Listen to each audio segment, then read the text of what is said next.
Hi guys, I'm Danny, and I started a Sunday gym because I've noticed lately that people tend to go to colleges and universities without actually knowing why they're there. And afterwards, starting jobs that are unfulfilling. So I'm interviewing different professionals to see what they have to say and share their knowledge and experience with you. I hope you enjoy it. Beechy, how you doing?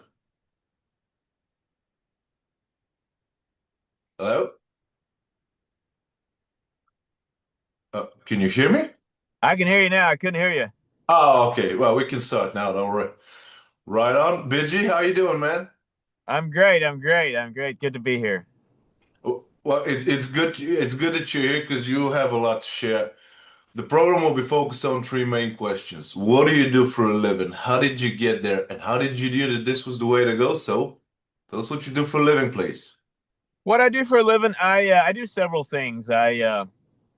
I started my own small construction business back in 2020, I believe it was. Yeah, because I got married in 1999, and then in 2020 I started my own construction business, and I've been doing that ever since. And how did I know that that was the right thing to do? I I mean, enjoy. more than how did you got there? Because construction is something vital. It's what moves Yes. society. I'm from a crossroad country, and we do have that stereotype here. Stereotypes are earned, right? They're not given. Yeah. So if there is a stereotype for something, you've earned it. We're not an exception, of course, and it's in our DNA. It doesn't matter how much money you make or don't make, you have to own your own property. Yep. That's how we grow up. I'm 35, I own several things here and there, and you just, you carry yourself in a different way when you're a property owner. So what you're doing is tremendously important. Were you walking the street one day and you were like, let me make a construction company after 11 years after I was married, or did something else happen? No, I grew up in construction. I grew up, my dad was a concrete guy, and doing Nice. concrete is super, super hard work. Yeah. I grew up, my dad was a concrete guy from the day I was born, and I would go with him to work, Oh, like even before I went to school. Back when I was 6 years old, 5 years old, I would go with him to work. And I seen that construction is kind of a cool thing. You know, it's you build something, you have at the end of the day, you have fulfillment of something that you did that you can look at physically, you know.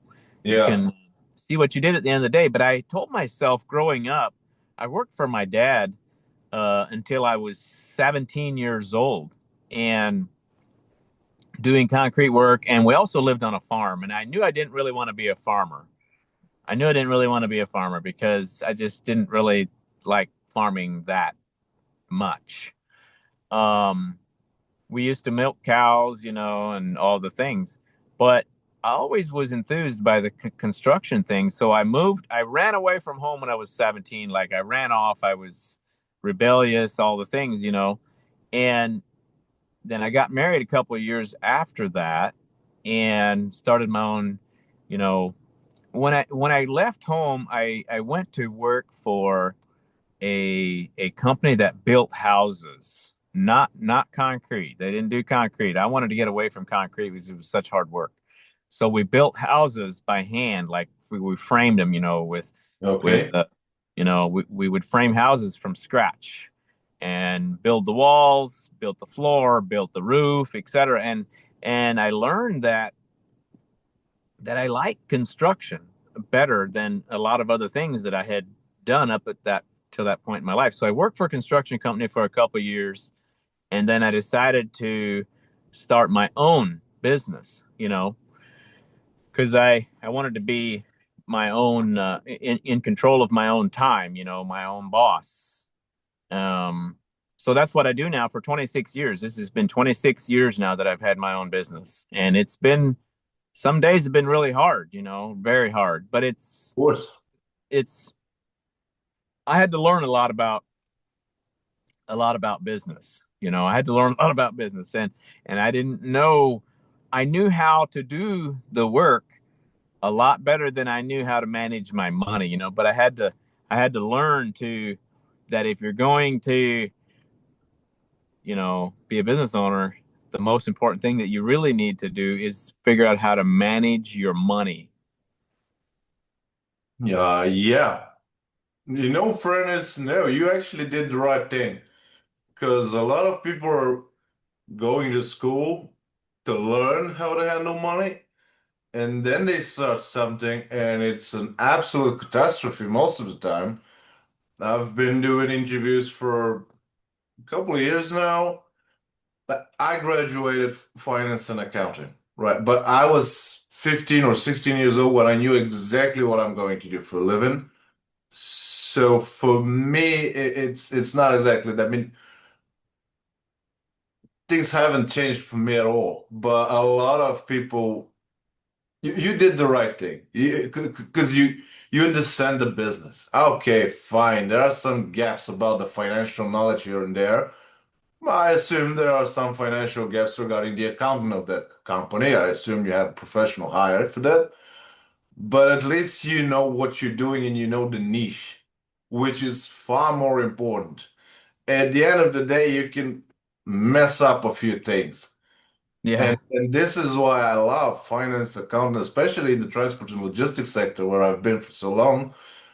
No matter what you do, well, okay, not no matter what, 99 out of 100 times when you make a mistake, it's super fixable. Often people don't even know you made that mistake. Yeah. And you talk with colleagues, you can figure it out very easily. Yeah, well, why don't you make just one mistake during your construction and see what happens? It's different. It's Yeah. very different. This is why everybody from my mother's side are doctors. I hated it. Okay. What do you think will happen if those people make mistakes? Yeah. Yeah, that's a little different. Yeah, at worst, I'm going to screw up your invoice. Yeah. And you have to be like really good at it to catch that. Because I'll catch myself and I'll fix it in a week. It's not the same. So you did the right thing. Absolutely. Yeah. Bitchy, and that's actually why I have this third question. You did cover a lot, but here's the thing. Construction is a huge sector, right? Okay, you didn't want to do concrete. It's a backbreaking labor because Yep. my Yeah. father was like that, so I know what you mean. And okay, fine. Building those houses, blueprints and everything, like Lego style of house, that's pretty good. You're obviously good with your hands. You've been doing this for so long. You're pretty much born into this life. Yep. So that's amazing. But my point is, with that kind of knowledge and background, you could have chosen many, many other options in the construction sector. But you didn't. You went into that one. The reason I'm framing the question that way is because, and I'm sure you've noticed that too, a lot of people tend to go to colleges and universities because they have that idea that once you have the piece of paper, that it's a magical piece of paper that automatically creates a perfect world for you. And that's ridiculous. Maybe it gave you some solid advantage 30 years ago or something, but not anymore, not really. And in the end of the day, a lot of those people, and I'm not trash talking academia, right? I got a bachelor, master's Yeah. degree. I'm not against that. Yeah. Against young people losing a lot of time. Because you've lost money, I'm certain of it. I've lost money. I've lost relationships and friends, and that's part of life. That's how it is. But when you lose time, and especially a lot of time, you end up a bitter person. And Yeah. that's the outcome. Now, let's say you're 25-year-old young person, a professional, because the degree said you are, and you end up in a field where it's definitely not for you. At best, you'd be miserable. And at worst, you say you met I'm certain a beautiful wife and everything. I mean, you guys had problems, but everybody did. You grow into it. But when you're constantly miserable and you meet your significant other, I don't care how good of an actor you are, at some point this facade will crack. Yep. Yeah. Look at all the incredibly talented actors that we have. All of them beautiful, talented people. But even they can't lie to themselves for that long. So this is the whole point of my podcast of the program to highlight those examples. Because as I said, construction, that's a huge sector. And you are an adult, you knew exactly what you were doing. You knew where to aim your resources. How did you know that? How I knew that is because I enjoyed it and I seen that it's something I can do and grow into. And I had my former leader boss to fall back on. He told me that he would help me. One of my former leaders, one of my former bosses told me that he would coach me along the way if I have questions. And so I knew Amazing. that so I knew that if I had that to fall back on, it would be it wouldn't be as hard to make it work, to make it happen. I knew that. So I don't take that lightly. When you have someone that is a former boss or a former leader that you can go back to and be like, hey, if I start my own company, will you help me if I run into problems? And I had that to fall back on. So I knew that I was going to succeed one way or another because I'm very determined. I'm a very determined person and I don't give up.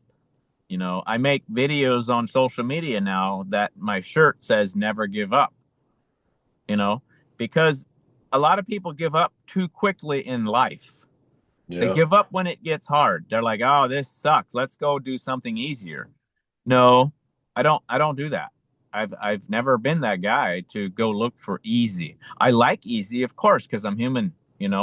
But what I've learned is don't give up before you achieve your goal. And then once you achieve that goal, set another goal so you don't get bored.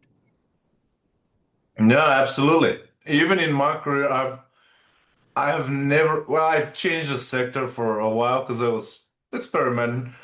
But even when I'm not, I'm changing teams. Like, so one team is specifically designed for transport and logistics. The other one is for invoices. The other one is for finance. The other one is for archiving and so on and so forth.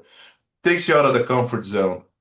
But Mm-hmm. yeah, no, to be honest, that guy you talked about, that's more of a friend than a former boss. Only a real friend will do something like that for another guy. That's amazing. Mm-hmm. That guy is something.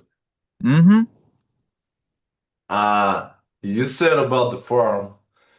I personally have never even considered a farm life because I just never had that option, but I wanted to share something funny with you. I was 25 years old when I found out that there is a difference between a goat and a sheep. I thought it was the same animal, but some people are curly and other have like straight hair, and I thought it was like that. And I told a guy, we worked together, and he's a farmer. He was like, "Have you?" In my defense, I have never actually seen those animals, in person. I've seen some clips and pictures in children's book, but that was about it. I said, "Well, haven't you noticed that they sound different?" I said, "I thought it was the different dialect, because you speak English, but the people of England also speak English, but it's not the same. It's dialect." So yeah, I am not going to end up as a farmer. I also didn't. A few years ago, I found out that you're getting the potatoes from the ground. Because they're round, and I thought they're from a tree, but they're not. Yeah. Yeah, I didn't know that. So yeah, I'm not going to probably end up as a good farmer. Just want to put that one out. Beachy, I have a fourth question. Never put it in the description of the video because I love the reaction way too much. My audience is predominantly made by people that either they're ending university or college, or they just started a job. Okay, so is this job for me or not? Have I made the right call or not? If you can give my audience one advice, top of your head, what will it be? What would it be for advice, as in you said, is this the right job for me or not? Yeah, Um, I would say if it brings you any kind of fulfillment, and I don't really just mean happiness, because we can be happy one minute and then find something to be unhappy about the next minute, and then we blame it on our job or our career or our circumstances in life. Okay, yeah, that's going to happen regardless of what job you have. So don't think that your career uh, in life is always going to make you happy. So put too much don't put too much weight on that. What I mean by fulfillment is the reason I chose construction, because it fulfilled me. It didn't necessarily make me happy. It fulfilled me. It made me feel like yeah, um, it gave me fulfillment in my mind, uh, mentally. Uh, it fulfilled me because I built something. I could point at the end of the day and be like, I did that yeah, with the help of my creator. You know, I have that uh, physical capability to build something, and maybe it's, not everybody gets fulfillment out of building something, but we need to do something in life, I believe, that gives you fulfillment, whatever that thing is. Maybe some people get fulfillment out of helping other people, um, like coaching other people, teaching other people, being a school teacher. Maybe they get fulfillment out of that. yeah, Uh, some people get fulfillment out of making a lot of money, you know, different personalities. Some people get fulfillment out of uh, having a career that is not boring, not monotonous. You know, some personalities want to have a career that is multiple different things in one day or in one week. You know, so they're not doing the same thing every day. If that gives you fulfillment, then that's for you. Um, like that's what I would say. You know, if it gives you fulfillment, then it's for you. It doesn't have to make you happy necessarily, because like I said, happiness is like this. We got to choose happiness regardless of, like I told my son this morning. I called him, and one of my boys, and I said, "Hey, it's a good day. It's a good day to be alive. Just because I'm alive it's a great day. That's period, end of story. I mean, I'm alive, I'm not dead, so it's a good day, you know? you know, So we got to find reasons to be happy regardless of what life throws us. But if you can have a career that brings any fulfillment at all, then pursue it. by religion, I'm Eastern Orthodox Christian, and we are tremendously different from Catholics and from Protestants. I don't know. I know that there are other branches of Christianity, especially in the West, but we're very different.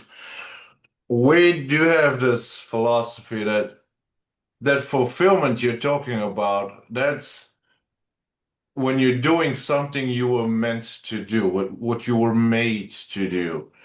When God sends you here, He sends you here with a mission. He doesn't tell you, but as He said, my children will know me by my voiceless voice. So He's guiding you because you already have it in you. You can struggle, you can try to do something completely different, but in the end of the day, it will never be the same because that fulfillment you were talking about is a purpose given to you by God. And when you're doing it, it brings you peace. Because in Yeah. the end of the day, you have peace in you. And this is our philosophy. Well, shouldn't call it philosophy. It's not philosophy. It's the teaching of the Orthodox Christianity. Happiness. I love that you did that because that was exactly what I was thinking about. That's from the devil. Because you're happy one time, then you're miserable, and you're happy again, then you're miserable, and so on and so like a roller coaster, and then you want to jump out of the building because it Yeah. drives you insane. That's how the devil operates, and that's how the devil works. Because Yeah. Agree. again, this is why it's been said. Most of this happiness you were talking about, it's from the mind. It's not from God. That's from the thoughts. That's why it said keep every thought into captivity. Because you don't have you have practical thoughts. I should put a jacket on because it's cold outside. Okay, that's practical. I'm thirsty. I should drink some more. That's practical. But everything else is not from you. It's from the devil. Yep. This is what the teaching is. And he's make because think about if you're really in control of your own thoughts, you would never want to think about nasty and disgusting and bad stuff that makes you feel bad, right? But we all do. This is why you have to keep the Yep. thought into captivity. Yep. So I'm very happy that you pointed about the creator, and this is those are teachings that we live by, and it has a lot of. I think it's very information. It's very important to highlight those things because at the end of the day, if you have peace within you, the evil people don't have peace. That peace is from God, and evil people, the children of the devil, they can't create. They can imitate, but that's about it. Hmm. I can buy the same hat, glasses, and jacket, and I will never beat you. You're gonna do it because that's how you are. But that time, when you everything is done and the lights out, and you put your head on a pillow and you have peace in it, that's it. That's how it should be. That's the right thing. Yeah. Agree. And with that said, BG, it was amazing having you, man. I really appreciate you being here. Yeah. Let's do it again. Right on. Bye. Thank you. Just a second. Guys, I hope this one was useful. Please follow the channel on YouTube, Rumble, Twitter, Gap, LinkedIn, and Facebook. Ring the bell and all the good stuff. Have a nice week ahead, and I'll see you next Sunday.